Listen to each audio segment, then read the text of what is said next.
Muito bem, estamos ao vivo. Pessoal, sejam muito bem-vindos a mais um Almoço Grátis, o programa semanal da Liberta sobre o cenário para investimentos e o cenário econômico. Eu sou Gabriel Torres, economista e head de educação da Liberta, e como sempre eu estou muito bem acompanhado pelo nosso sócio fundador, Alexandre Volvax, o Stormer. Tudo bem, Stormer? Oi, Gabriel, tudo bem? Como é que vocês estão, meus amigos? Muito prazer estar com vocês aqui hoje, sem dúvida alguma, para tentar entregar o máximo possível de conhecimento para vocês. A gente sempre parte do pressuposto que a melhor maneira para se libertar realmente é tendo conhecimento e conhecimento sobre educação financeira. E por isso, justamente, hoje a gente tem uma excelente convidada, né, Gabriel? Exatamente, pessoal. Como vocês podem ver pela janela do Stormer, hoje o almoço grátis é um pouquinho diferente. A gente está fazendo ele gravado, porque a agenda nos permitia trazer, então, a nossa querida Ana Laura Magalhães. A Explica Ana. Tudo bem, Ana? Tudo bem, Gabriel, tudo bem, Stormer? Posso chamar de Stormer? Sem dúvida alguma, Ana, por favor. Muito obrigada pelo convite, estou muito honrada em estar aqui com vocês hoje. Pessoal, sempre lembrando que o Almoço Grátis é um programa 100% educativo, a gente não faz nenhum tipo de recomendação de investimento, cada pessoa tem o seu perfil, tem a sua forma, tem os seus objetivos de vida, e para isso a gente deixa aqui na descrição um link para vocês falarem com os assessores da Liberta Investimentos. Eles estão 100% disponíveis para falar com vocês por WhatsApp ou marcar uma call aí quando vocês tiverem tempo. Como vocês sabem também, o Almoço Grátis está disponível nas principais plataformas de podcast, basta vocês nos acessarem lá no Spotify, no Apple Podcasts, e aproveitem, deixem o joinha aí, ativem o sininho, e se inscrevam no canal para a gente continuar tendo um almoço grátis. Como vocês viram, né, o nosso papo hoje é com a Ana, e Ana, a gente queria começar te fazendo uma pergunta, né? O cenário para investimentos ele está bem diferente se a gente pensar lá o investidor em 2016, quando ele montava o seu patrimônio, colocava o seu recurso no CDI, e that's it, 1% ao mês, todo garantido ali, renda fixa, fundo garantidor de crédito, a vida estava bem tranquila. Agora o cenário é bastante diferente. Então a pergunta que a gente queria começar fazendo para ti é: como que o pessoal está vendo, como que você está sentindo os investidores, o desafio que eles estão vendo de viver nesse cenário diferente, com juros super baixos, e ter que descobrir uma nova forma de investir? Eu acho que essa pergunta ela vai muito além do que os novos investidores estão descobrindo, né? Porque a gente tem os investidores antigos também, na verdade, que precisam se readaptar a todo esse processo. Você falou sobre isso, mas a gente também tem um mercado muito extenso ainda para instruir e para alfabetizar financeiramente agora. Então, você trouxe um dado curioso, né? Que é essa redução de taxa de juros e o quanto isso obriga o brasileiro a melhorar ou a deslocar os investimentos que ele possui numa determinada classe de ativos para outro. E muita gente nem imaginava que ela tinha, de fato, um produto que poderia ser tão impactado pela redução da taxa de juros. E aí a gente não está falando só, né, de renda fixa, mas principalmente daquele lugar onde as pessoas mais deixam dinheiro e não sabem que estão sendo mal remuneradas, que é a poupança. Então, hoje a gente fala muito, não, como assim? Você tem dinheiro na poupança? Pô, você precisa tirar seu dinheiro de lá. Mas falta explicar para as pessoas o porquê que é tão ruim ter esse investimento sendo tão mal remunerado, né? Hoje a gente passa por uma conjuntura onde, de fato, faz sentido a gente trabalhar todo esse deslocamento. Mas para aquele investidor que estava acostumado a um mercado diferente, ele precisa entender as razões da mudança dessa nova conjuntura. E é isso que a gente tenta fazer todos os dias, né? Trazendo essas informações aqui com vocês, com muito conteúdo, via Instagram, via YouTube, enfim. O interessante é a gente aproximar a realidade do investidor final. O que pode fazer sentido? Para aquelas pessoas que já têm investimento há um tempo, ou mesmo para aquelas que estão querendo começar agora, a gente tem que ter uma humildade intelectual. A gente não sabe como começa. O que eu preciso fazer, onde eu preciso ir, como é que eu faço para melhorar minha carteira de investimentos? Posso buscar por uma assessoria? Pode. Hoje aqui, inclusive, com a Liberta, a gente tem a oportunidade de estar falando com assessores, né? A gente tem aqui o Gabriel, que é economista, mas enfim, que consegue trazer para a gente, inclusive, uma possibilidade de auxílio gratuito na hora de nos ajudar a montar uma carteira de investimentos. Para finalizar esse ponto, assim, só para não ficar muito em detalhes, então a gente tem que falar muito sobre taxa de juros, desde quando nasceu, e de moeda, e de real. O que mais faz sentido para as pessoas entenderem nos vendo agora é o seguinte: o mercado financeiro do mundo está sempre em transformação. Não é aqui só. Todos os investidores do mundo todo precisam se readaptar com as conjunturas, se reequilibrarem dentro do que vai acontecendo, porque o mundo não é estático, nada é. Então, com a evolução do próprio sistema financeiro, dos próprios produtos que o compõem, a gente precisa também fazer uma gestão ativa da nossa carteira de investimentos, das nossas próprias aplicações e assim sucessivamente. Aquilo que faz sentido para a gente investir hoje não é o que fazia sentido para a gente começar uma carteira no ano passado, que não é o que fazia sentido em 10 anos atrás e que provavelmente não vai fazer sentido daqui a algum tempo. Qual que é o segredo disso? Tentar ser sempre diversificado a ponto de conseguir maximizar rentabilidades para que a gente tenha também uma diminuição de risco quando a gente desconcentra as aplicações de uma coisa só. Hoje não faz sentido mesmo ter muita exposição em renda fixa, exatamente porque os juros caiu muito e essa remuneração acaba sendo impactada de forma negativa. Mas não dá para excluir uma reserva de emergência, por exemplo. Então, a gente também não exclui toda a renda fixa desse contexto. A gente só pode diminuí-la e conseguir também trabalhar uma outra forma, com uma outra parcela de capital, essa possibilidade de rentabilidade dentro de um outro pretexto. E aí vai muito também dos investidores que estão nos ouvindo agora terem um entendimento do que eles são nesse mercado, né? Mais conservadores, mais moderados, mais agressivos.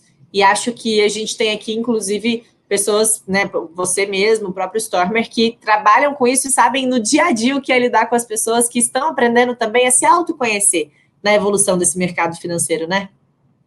Eu acho que a Ana colocou um ponto muito importante, tá? E vários pontos importantes foram abordados nessa preleção, como podemos assim dizer, né?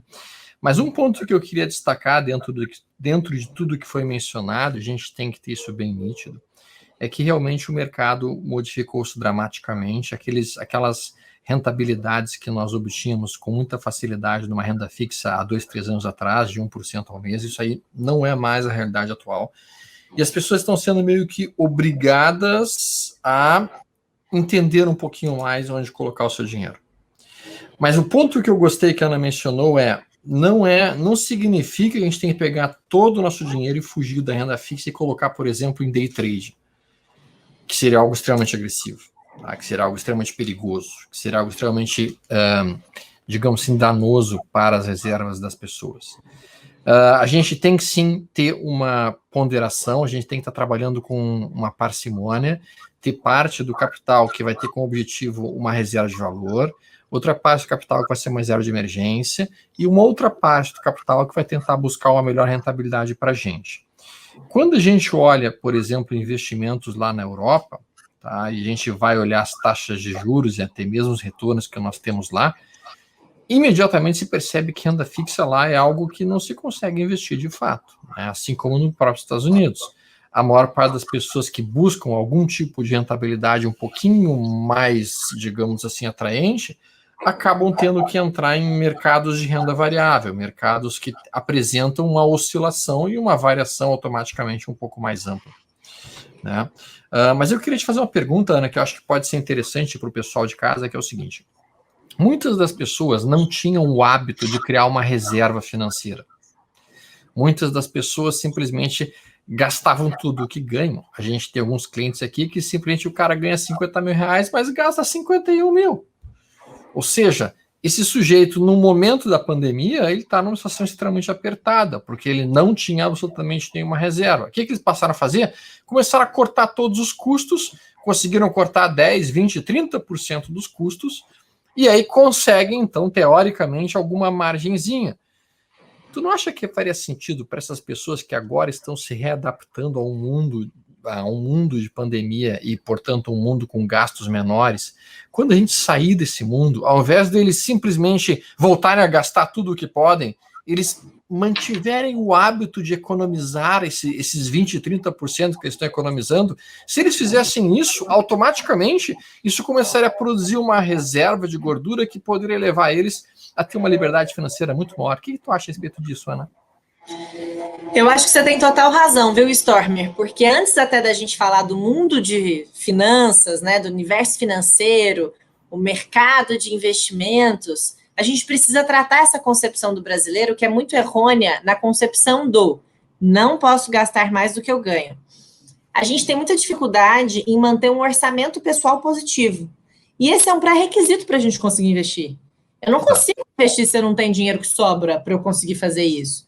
Então, existem algumas regrinhas que a gente até gosta de mencionar, né? Pô, começa a fingir que você recebe 20% a menos de salário do que o seu salário inteiro, que já vem líquido para sua conta, e já direciona esse recurso automaticamente para sua carteira de investimentos, porque isso pode te fazer falta lá na frente. Perfeito. Mas peraí, 20% é muito para mim. 10, 5, 2%. Qualquer parcela, porque assim você nunca vai chegar num patamar onde você vai conseguir, de fato, maximizar o seu patrimônio para o longo prazo. E aí você fica totalmente restrito àquele presente. Dentro dessa concepção, onde a gente tem muita dificuldade já, por natureza, o brasileiro ele não é instruído, a gente não é ensinado dessa forma, a gente não aprende. Como que a gente aprende? Quando a gente, porventura, quer empreender. Se você vai empreender, você vai conseguir tentar salvar a sua empresa, mas nem sempre você faz isso com a sua vida financeira pessoal. Porque a sua empresa, você sabe que ela quebra se você gastar mais do que o que você vender. Porque não vai ter fonte de receita. Sim. Uhum. Você, na pessoa física, o que você faz? Entra no cheque especial, né? Entra no cartão de crédito e vai ter que sempre pagar essa conta, que na verdade vai ser sempre sua e que você vai ter que honrar em algum momento, a não ser que você queira continuar pagando juros eternamente na sua vida. Ou seja, partindo do pressuposto onde a gente chega num equilíbrio pessoal, a gente pode encaminhar um restante de recurso, então. Exato. Até lá não tem como a gente chegar nesse ponto. E aí, muito menos, conseguir pelo menos ter uma reserva de emergência. Hoje, nesse cenário de pandemia, infelizmente, a gente tem muita gente que perde emprego, muita gente que não tem como ter uma fonte de receita e não consegue se reequilibrar porque não se organizou financeiramente para uma emergência, que é exatamente a razão de uma reserva de emergência. Vamos supor que não tivesse pandemia, mas de repente você precisou de um dinheiro urgente para ajudar alguém na sua família, uma conta de hospital, qualquer coisa que pode acontecer, e você não tem rápido para resgatar. Então, tem que participar dessa construção de reserva de emergência também. Sabe o que eu gosto de dizer também, Stormer, para finalizar esse assunto até? A gente aprende muito errado a concepção de economizar, de poupar e de investir, que são conceitos totalmente diferentes. Economizar tem que ser o primeiro passo. Eu preciso economizar na minha rotina. O que eu tenho de custo fixo hoje? Pô, eu recebo X, essa é a minha receita. Se eu não consigo incrementar minha receita, eu preciso dar um jeito de gastar menos do que o que eu recebo. O que eu gasto? Eu pago, vou dar um exemplo aqui. Pode ser que seu gasto fixo seja um aluguel, uma conta de luz, uma conta de água, uma prestação de um carro, uma prestação de faculdade, tudo custo fixo na sua vida hoje. Sim. E o custo variável? É o quanto você gasta de dinheiro pedindo delivery, é o quanto você gasta de dinheiro comprando filme na Amazon Prime, é o quanto você mantém aquele estilo de vida, mas são custos que são discricionários, né? Você pode simplesmente abolir eles da sua vida. E existem também aquela questão de você conseguir sempre economizar dentro disso. Por quê?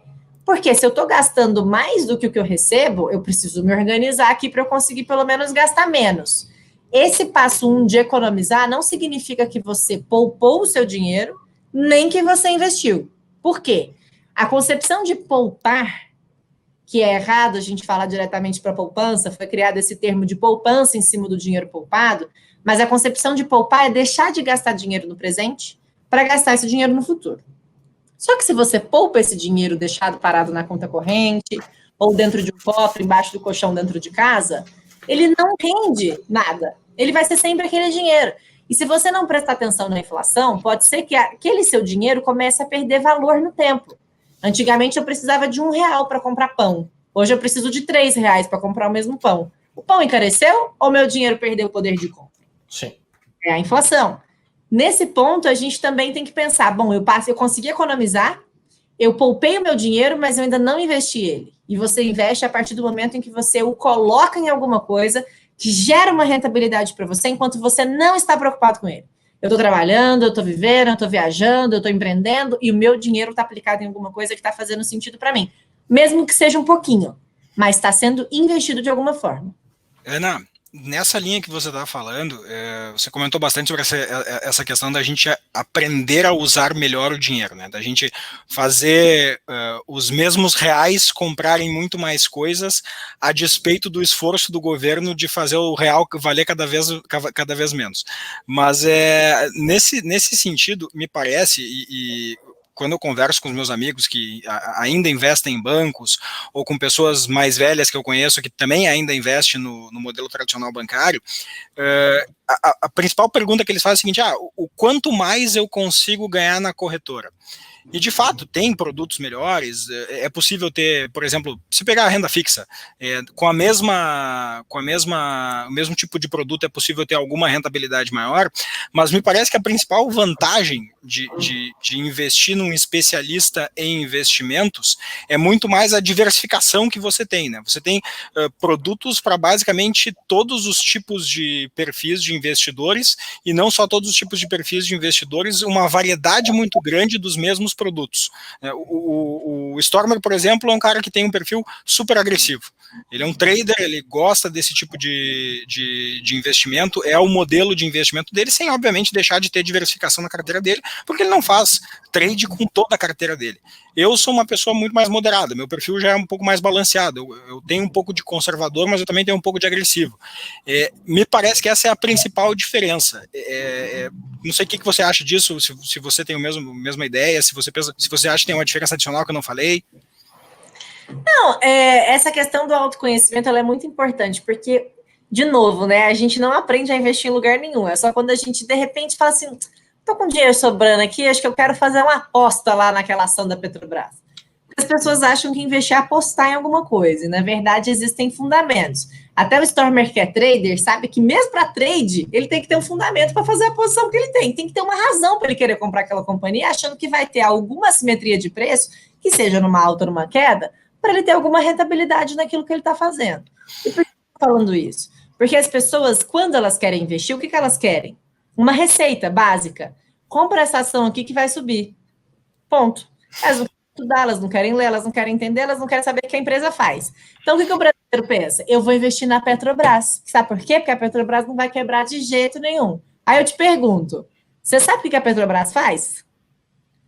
Eu acho que não é petróleo. Sim, mas você sabe quanto que é o lucro da empresa, você sabe quais são os custos fixos da companhia, você sabe se o balanço está positivo, você entende qual que é a dependência do preço do dólar para ela conseguir exportar essa matéria-prima, você sabia que a gente recompra um petróleo que a gente exporta, você entende tudo que faz parte dessa questão dessa companhia, ou você minimamente acha que pode fazer sentido você fazer uma compra aleatória hoje na sua carteira de investimentos? Não é assim que funciona. Dito isso, o que a gente faz? Não estuda, gosta de uma coisa pronta, não se prepara, vai no que os outros te falam. Nossa, estou ganhando muito dinheiro fazendo isso. Estou ganhando muito dinheiro com essa ação. Você pode entrar no mesmo produto que a pessoa que te indicou num outro momento, onde aquele upside já passou, onde aquele produto não faz mais sentido. Quer dizer que o produto é ruim? Não. Só quer dizer que você entrou num momento onde já não está fazendo mais sentido dentro do que está acontecendo no cenário macroeconômico. E tem mais. Quando aquele produto age da forma como ele é, vamos supor que você entrou numa ação sem saber como ela funciona, e ela cai de preço, você então se descobre um conservador dentro do universo agressivo. Basicamente um peixe fora d'água. Não, eu não queria ter colocado meu dinheiro num produto onde eu perco dinheiro. Então não coloca num fundo coloca num fundo de ação, não coloca numa ação, não coloca em ativos de renda variável. E por que você colocou? Porque eu queria ganhar dinheiro rápido. Então, vamos se autoconhecer aqui. Além do conservador e do agressivo, que são os dois extremos, a gente pode caminhar aqui num meio termo moderado. Vamos entrar em ações apenas naquela quantidade de capital que, se der errado, não vai te prejudicar, não vai te deixar sem sono, né? Não vai querer te deixar totalmente desconcentrado na sua vida, mas que se der certo já vai ser bem legal para você ter uma experiência satisfatória. Vamos deixar aqui um pouquinho em reserva de emergência? Vamos aproveitar que tem muita rentabilidade legal para você prestar atenção em câmbio, em commodity? Vamos olhar para um fundo multimercado? E aí a gente vai fazendo com que o próprio investidor, empiricamente, e não em teoria, aprenda a se conhecer. Vamos colocar perguntas, Gabriel? Vamos embora. A gente fez como a nossa live hoje, como a nossa conversa hoje é gravada, a gente fez colocou nas caixas lá do nosso perfil do Instagram. Inclusive, pessoal, nos sigam no Instagram, @libertainvestimentos, para vocês poderem mandar perguntas da próxima vez que a gente fizer um almoço grátis especial assim. E a gente selecionou as melhores aqui que a gente achou para conversar com a Ana. E a primeira é essa aí, Ana, que você está vendo na tela, né? O número de investidoras mulheres na Bolsa vem crescendo e ultrapassou 500 mil pela primeira vez. E aí o pessoal está querendo entender um pouco mais esse novo movimento, trazendo mais mulheres para o mercado financeiro, já que historicamente esse foi um ambiente mais masculino. Felizmente, isso não está mais assim e a gente tem um ambiente muito mais diverso hoje aqui no mercado. Só que antes de você comentar um pouquinho isso, Ana, deixa eu apimentar um pouco essa pergunta, que eu acho essa pergunta muito assim, ela é interessante, mas ela está muito aberta. Dentro desse universo de novas pessoas que estão entrando na bolsa, que são as mulheres, você percebe uma forma diferente da mulher investir em relação ao homem? Você diria que a mulher tem uma característica de investir diferente do homem? Ou você acha que o homem e mulher, em termos de investimentos, comportam-se de uma maneira exatamente igual? Eu queria ouvir a tua opinião sobre isso. Claro. Primeiro, trazendo essa sentença, então, aqui em destaque, é muito impressionante que a gente chegue a essa marca, mas ainda é muito distante de uma marca significativa, porque se a gente olhar para a população brasileira, a gente tem 210 milhões de pessoas, 3 milhões de CPFs registrados na Bolsa. Cadê as pessoas para investir, né? E aí, quando a gente olha para esses 3 milhões de pessoas cadastradas na Bolsa, a gente tem só 500 mil mulheres registradas, 500 mil CPFs de mulheres hoje registrados na B3. Então, a gente está vivendo um momento de expansão. A gente era mais rara e a gente está querendo aparecer. Mas acho que tudo isso acontece porque a gente vem de uma sociedade onde quem cuida do dinheiro da família raramente é a esposa, raramente é a mãe, raramente é a irmã. É sempre o irmão, o pai, o filho mais velho, o marido. E a gente acaba delegando isso, porque a gente, né, às vezes fica com outras funções, mas isso é toda uma construção da sociedade em cima de uma concepção patriarcal. Porque se a gente olhar para algumas informações relevantes, e aí já respondendo a pergunta do Stormer, que quis dar uma apimentada no assunto, quando a gente olha para alguns estudos que mostram um comportamento feminino e masculino em qualquer tipo de universo, mas já entrando nessa concepção de investimentos, as mulheres são mais cautelosas. O que nos faz, então, ter resultados melhores que os homens em alguns investimentos. A gente não entra em falsas promessas, a gente quer ver se aquilo faz sentido. Então, a gente é mais hesitante, mais atenta, né? Menos adepta a risco. Então, a gente acaba tendo essa diferença também de rentabilidade no longo prazo. E esse grande gap, né? Essa grande diferença entre número de CPFs masculinos e número de CPFs femininos vem muito também dessa concepção errada que a gente tem de que investimentos é difícil e de que investimentos é um assunto masculinizado. Tem um estudo super legal do Financial Times que mostra que a partir da 3ª série as meninas já se consideram piores que os meninos em matemática. Por quê? Né? Por que a gente coloca nesse ponto? E aí a gente pode muito bem saber que não é tão difícil, se aproximar. E que bom que a gente tem hoje figuras femininas para trazer um pouco de representatividade. Porque se a gente olhar para um espaço de tempo muito curto, de 2 anos atrás, 3 anos atrás, não existia, canal de finanças que você ligasse à televisão, raramente você ia achar uma mulher falando sobre economia. Sim. Raramente. Falando sobre investimentos, né? Se a gente pegar aí uma proporção de porta-vozes, é realmente muito difícil. Se a gente olhar para o Ministério da Economia, tirando nos anos 90 que não deu certo, a gente não vai achar uma pessoa que realmente tem ali uma representatividade feminina muito significativa. Então, a gente tem trabalhado muito isso, mas o melhor de tudo é que a gente tem espaço para melhorar. A gente cria esse espaço para as gerações que vêm e tem espaço para melhorar. Então, a gente está caminhando para isso. Esse ponto que a Ana tocou é um ponto bastante importante, o pessoal que está nos assistindo em casa, é importante que vocês percebam como existe realmente um viés muito forte nas mulheres em trabalhar um conceito de maior prudência, maior parcimônia e maior foco em economizar, quando a mulher assume, literalmente, o controle das finanças da família. O Japão tem uma cultura bastante diferente da cultura brasileira. Lá no Japão, quem cuida do dinheiro da família não é o homem. Quem cuida do dinheiro da família é a mulher. Então lá, as mulheres é quem cuidam da saúde financeira da família. E não é à toa que o Japão é um dos países do mundo que tem a maior poupança por família, a maior quantidade de dinheiro reservado por família do planeta. Porque as mulheres lá realmente conseguem coordenar muito mais efetivamente as reservas financeiras que elas vão estar disponível para como investir e trabalhar. Então, isso realmente é um ponto importante. E aqui, o Brasil ainda realmente nesse cenário, o homem é muito agressivo, ele é muito impulsivo, ele muitas vezes... eu conheço várias pessoas que simplesmente pararam de trabalhar porque tem quarentena, o cara pegou e começou a fazer day trade enlouquecido, está perdendo todo o dinheiro da família no day trade, que é um desastre completo e absoluto. Isso é muito típico, tá? Isso é muito típico do homem. Uma mulher jamais faria isso. É impressionante como as mulheres, nesse sentido, elas são muito mais sensatas e sábias. Exato. A gente, com certeza, uma mulher não faria isso com o dinheiro da família, né? A gente tem que querer entender mais. Não, peraí, mas quais são os riscos envolvidos em tudo isso? Isso! Então, vocês que estão trabalhando, inclusive, diretamente com pessoas hoje, né? Porque eu acabo ficando um pouco mais longe desse contato final, eu perdi um pouco dessas dores do cliente, né? Mas vocês conseguem ver isso nitidamente no dia a dia de vocês, com certeza. Sim. Não, e adicionalmente, né, acho que esse ponto que você falou de querer entender mais o risco, de querer medir mais as consequências do que vai fazer, me parece que essa é uma característica que todo mundo vai ter que desenvolver nos próximos anos, né? Porque, de fato, se você quiser rentabilizar mais seu patrimônio, se você quiser ter atingir os seus objetivos de longo prazo, as pessoas vão ter que aprender a lidar melhor com o risco, né? A conhecer o risco, a saber o que é correr risco, aonde que eu estou correndo risco nesse produto ou naquele produto, quando que nível de perda que eu posso ter nesse caso, para eu saber se isso faz sentido ou não faz sentido, qual o tempo que esse patrimônio vai ficar alocado para eu saber se eventualmente o mercado cair, essa parte do meu patrimônio não vai ter problema nenhum, porque eu vou precisar dela lá na frente.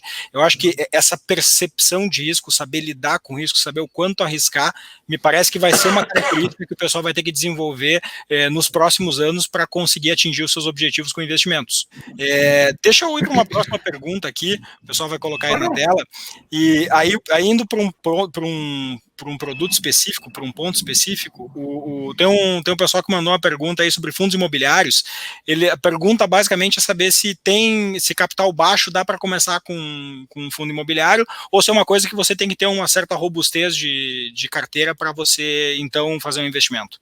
É uma boa pergunta, porque fundo imobiliário, de novo, né? É um ativo que acaba sendo muito mais direcionado no boca a boca do que pelo fundamento. Muita gente vê os outros ganhando dinheiro com fundo imobiliário, entra, nem entende o que está acontecendo, como que funciona, qual que é a estrutura, o que traz uma queda de preço, o que pode funcionar.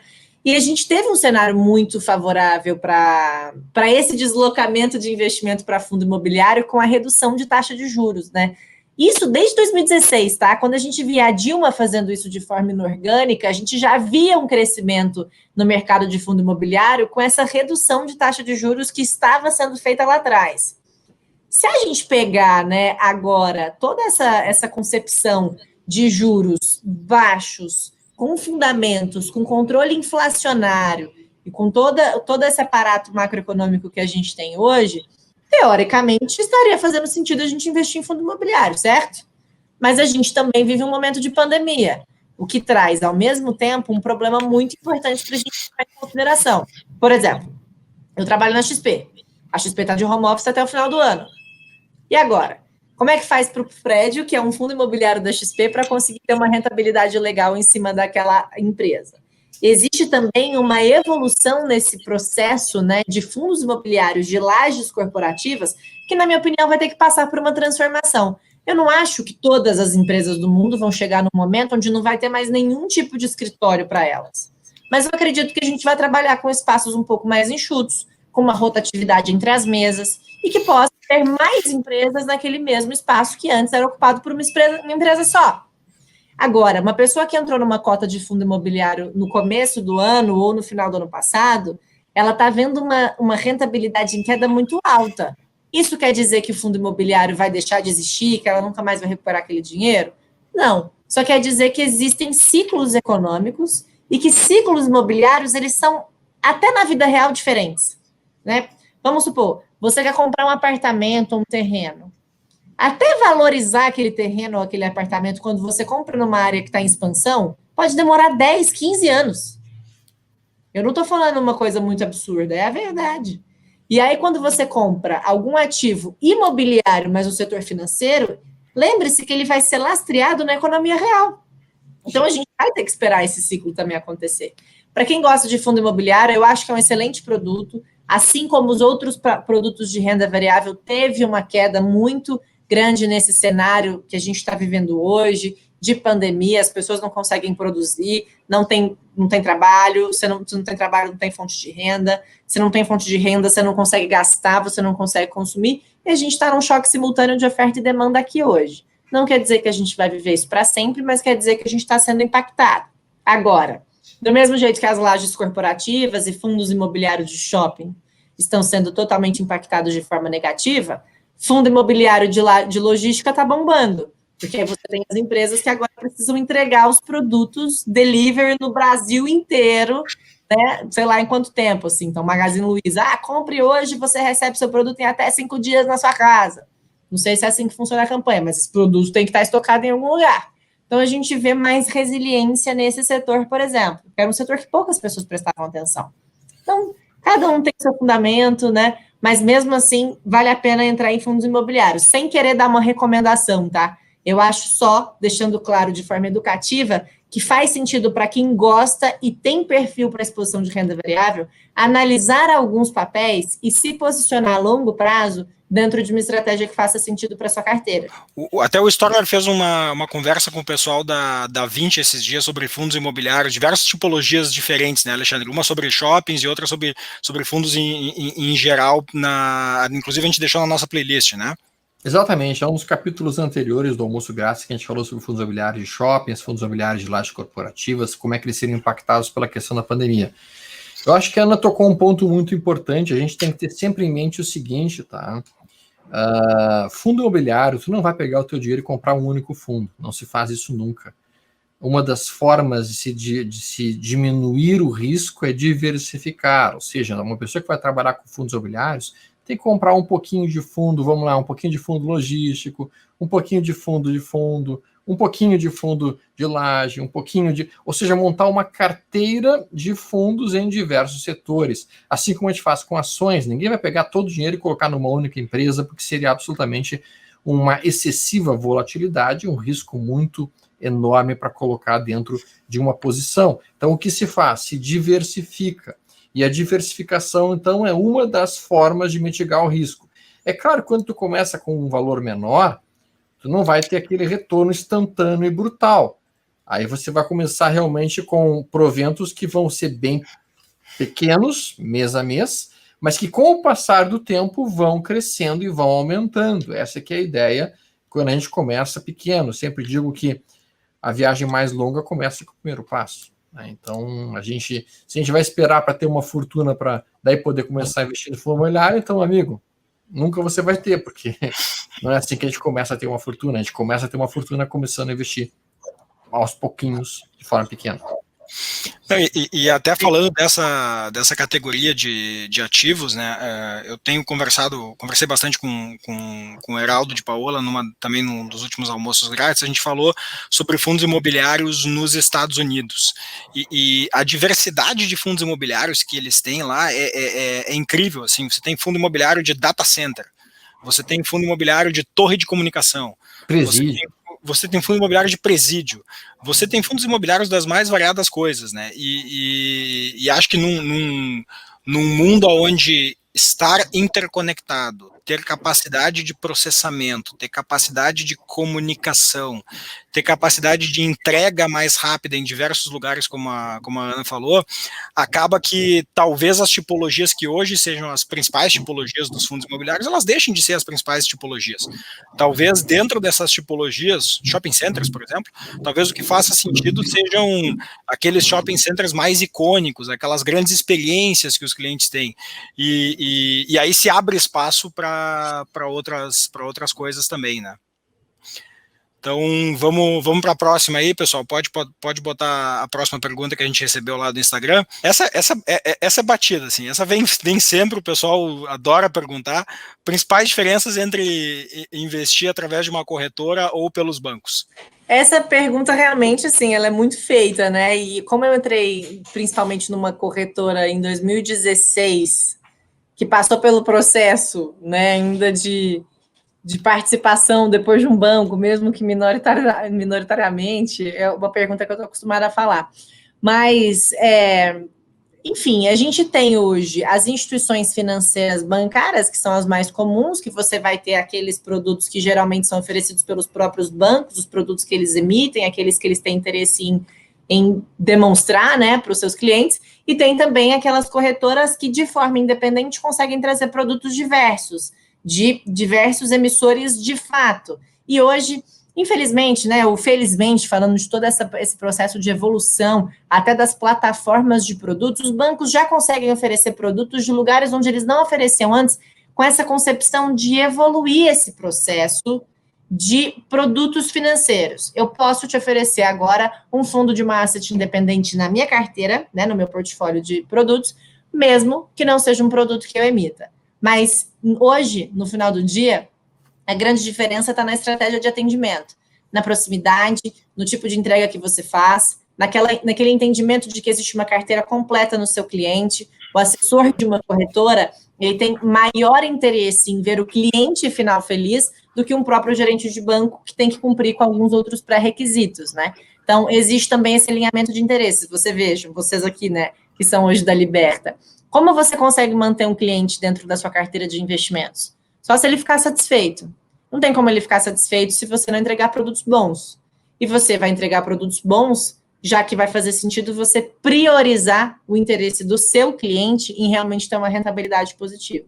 É isso que vai acabar fazendo sentido no longo prazo, né? Perfeito. Eu acho que esse é um grande ponto, né? Inclusive, a gente tem visto bastante dessa discussão sobre conflito de interesses, né? Sobre como as diferentes formas de atendimento geram um conflito de interesses brutal, onde muitas vezes a especialidade do cara é crédito, né? Não é dar diferentes ferramentas de investimentos que os assessores da Liberta, que estão disponíveis no link aqui na descrição, que o pessoal pode clicar para ir para lá, podem dar. Mas eu acho que esse é um grande ponto, né? O Alexandre conhece isso melhor ainda porque já está há anos e anos no mercado. Eu acho que tem uma diferença qualitativa de atendimento muito grande, né, Alexandre, entre o que a gente via lá atrás, quando você começou, e o que a gente vê hoje. Sim, basicamente, eu acho que a Ana conseguiu pontuar muito bem as principais diferenças que existem entre investir através de uma corretora e investir através de um banco. E eu acho que, sem dúvida alguma, quando se tem um atendimento mais personalizado e tem um atendimento que tem como objetivo principal que o cliente tenha a melhor rentabilidade possível, tá? Porque é isso que vai fazer com que o cliente esteja satisfeito, esteja querendo, inclusive, indicar a corretora para os seus amigos, tá? Isso faz toda a diferença. E quando a gente pega, e aí é importante que a gente tenha em mente, e aí vem muito da educação financeira, que também foi mencionada anteriormente, às vezes a diferença é de 0,1% de rentabilidade entre um determinado investimento alocado num banco e um mesmo investimento numa mesma classe de risco alocada numa corretora, pode, dependendo do montante do que está sendo investido, representar simplesmente pagar um IPTU, pagar um IPVA, pagar uma conta ou até mesmo ter uma rentabilidade estratosfericamente maior num prazo de 5, 10 ou 15 anos, se nós considerarmos o conceito de juros compostos.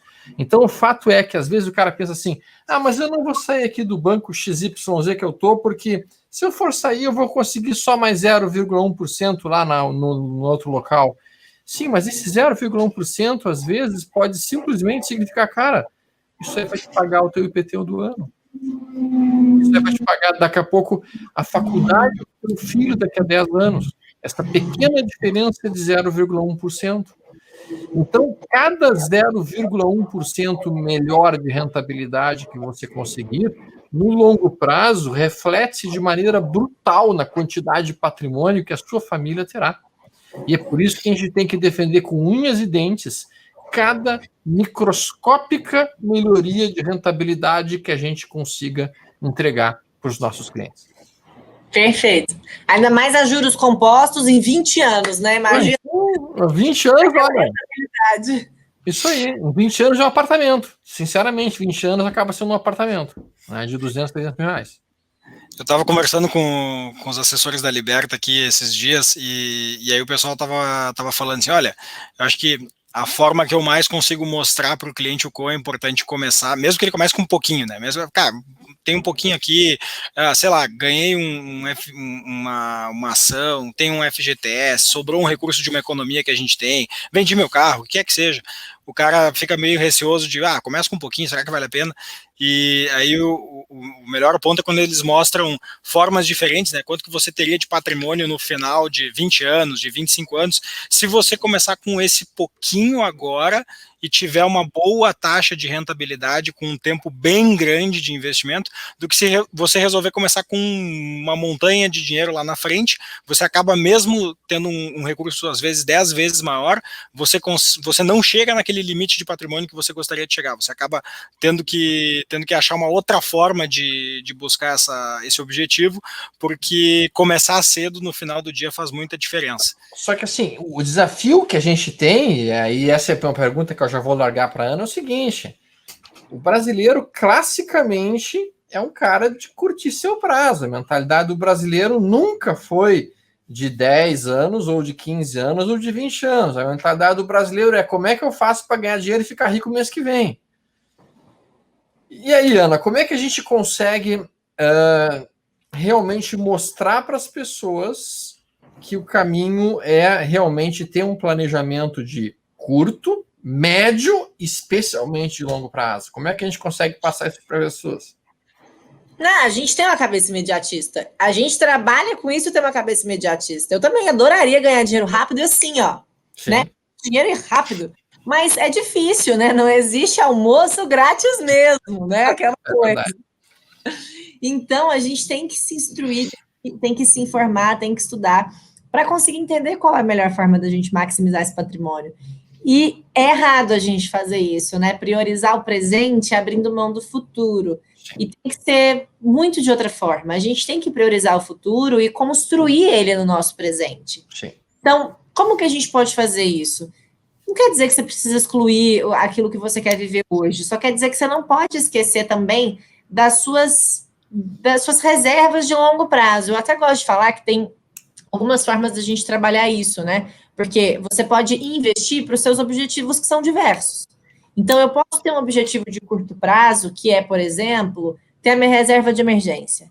E eu posso ter um objetivo de médio prazo, que é trocar de carro daqui a 2 anos. E eu posso ter meu objetivo de longo prazo, que é ter uma aposentadoria com conforto. Quer dizer que ao longo da minha vida eu posso trabalhar o meu capital segregado para esses objetivos diferentes, cada um com seu investimento diferente, mas simultaneamente. Então, eu posso ter tanto aqueles meus benefícios de curto prazo, quanto de médio, quanto de longo. E aí a gente volta naquela primeira discussão, que é o entendimento do orçamento pessoal positivo, um balanço pessoal, né, favorável. A gente tem que ter uma concepção do nosso dinheiro e uma organização de gastar menos do que o que a gente recebe. E também, depois disso, conseguir direcionar esses recursos para a gente maximizar esse patrimônio ao longo do tempo de forma saudável. Olha só o pequeno truquezinho que eu tenho para tentar explicar isso para o pessoal que está ouvindo em casa.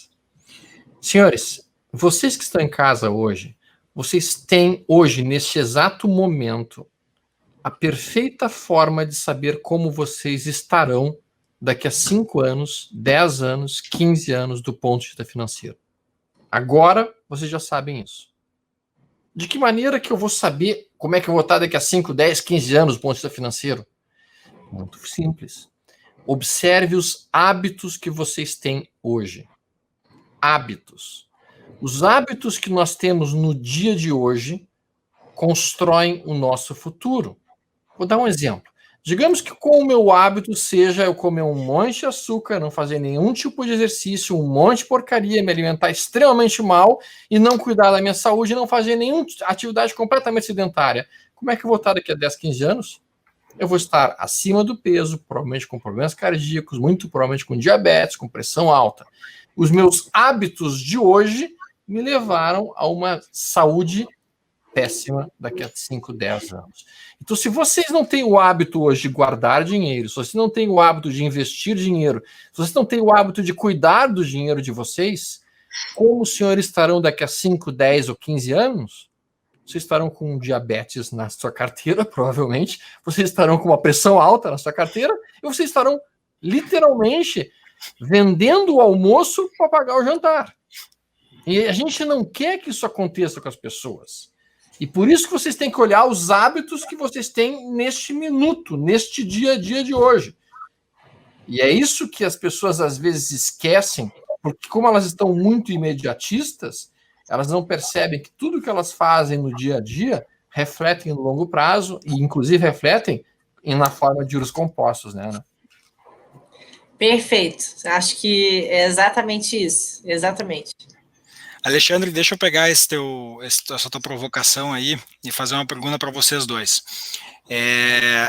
Se vocês tivessem que dizer uma ou duas características, quais são aquelas que toda pessoa que está nos assistindo agora, que está começando a investir, ou que já começou, mas assim, ainda não tem uma jornada de investimentos, quais são essas características que essa pessoa vai ter que desenvolver daqui para frente para conseguir rentabilizar melhor o seu patrimônio? O que vocês diriam? O Stormer é trader, eu sou holder, tá? Pode ser que a gente tenha estratégias diferentes, mas eu vou deixar ele começar. Bom, eu acho que a primeira estratégia, sendo muito franco, passe a comprar ativos todos os meses e vender passivos. Tá? Ou seja, o que é ativo? Ativo é tudo aquilo que tu compra no final do mês, no mês que vem, te traz mais dinheiro, te traz retorno financeiro, te traz um fluxo de caixa positivo. O que é um passivo? É tudo que tu compra e no mês que vem tu tem mais dívida. Então, por exemplo, um celular de última linha é um passivo. Uma casa na praia é um passivo. Um carro é um passivo. São coisas que te trazem contas. A gente não tem que ter contas. A gente tem que ter ativos. Coisas que quando a gente compra, nos traz mais dinheiro. Por exemplo, ações que pagam bons dividendos é um ativo. Por exemplo, um CRI, um CRA, um debenture é um ativo. Por exemplo, fundos imobiliários são um tipo de ativo. Então, adquiram o hábito de todos os meses, pelo menos, comprar um pouquinho de ativos. Isso já vai torná-los muito mais saudáveis do ponto de vista financeiro. E aí é óbvio, façam isso de uma maneira diversificada. Não coloquem todos os ovos numa única cesta. Tem um excelente livro sobre isso, né? Que já falou várias e várias vezes, e que todo mundo até comenta muitas e muitas vezes sobre esse livro. E que a ideia é justamente não concentrar tudo em uma única atividade econômica. Tá? Eu acho que seriam os principais, o principal conselho para quem está bem no iniciozinho aprendendo as coisas. Né? Perfeito. Eu complementaria apenas com a necessidade de a gente se manter informado, né? Como eu falei aqui no começo, existe uma mutação constante no mercado, existe uma mutação, inclusive nos produtos financeiros ao longo do tempo. Não é comum, mas acontece. Então, quanto mais a gente se informa, mais bem a gente toma uma decisão sobre qualquer aspecto. Pode ser pessoal, pode ser de trabalho, pode ser de empreendedorismo e pode ser de investimentos.